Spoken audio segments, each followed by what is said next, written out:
Ko'pchilik ikki xonalik xonalari alohida bo'lsin deydi. Mana shu marhamat siz uchun.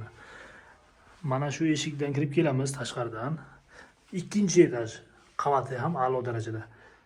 Alohida bo'lgan xonalar, skvoznoy planirovka, eski domlar 5 qavatlik dom. Ikkinchi qavatida 2 xonalik sotuvga chiqdi. Mana shu birinchi xonamiz. Videodagi hamma narsa qolar ekan.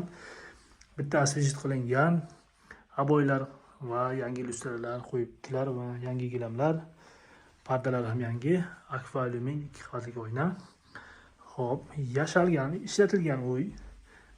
Lekin akkuratniy holatga keltirib qo'yibdilar. Kirib mana shu burchakda prixojin mebelcha qo'yibdilar. Bu ham yaxshi narsa bu joyimizda. Kladovkamiz bo'ladi, akkuratniy polkalari bor va ikkinchi xonamiz yotoqxonamiz bo'ladi. Yotoqxonamizda kerakli mebellarimiz bor ekan. Mana shkafimiz, kitoblar qo'yiladigan hamda ish yoki dars qiladigan zona va kravat hamda ayollar zonasi ham bor ekan. MDF eshiklar qo'yilibdi. Va sanuzellari ham alohida. Ikkinchi qavat alohida xonalari, skvoznoy planirovka hamda sanuzel ham alohida. Вообще kamchiligi yo'q desak ham bo'ladi. Xo'p, mana hojatxona hamda yuvinish xonamiz. Va bu tarafda oshxona ham bu joyda eshik qo'yib olsak ham yaxshi bo'ladi. Hidlar xonalarga tarqalmaydi. Issiq suvimiz bor. Ishlatilgan narsalar, lekin hamma sharoitlar bor. Mebel, plita, vitishka, xolodilnik, moykalar bor. Va mana bu joyimizga maydagina balkonchasi bo'ladi. Balkoncha. Buni keyinchalik yopib olsangiz ham bo'ladi, akfa qilib.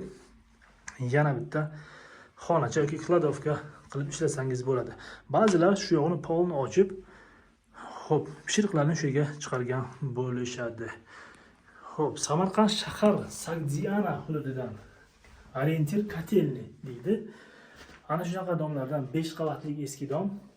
Ikkinchi qavatida o'rtada burchak emas, 2 xonalik alohida bo'lgan xonalari, razdelli xona, razdelli sanuzel, yangi ta'mirlar, hamma sharoiti bor.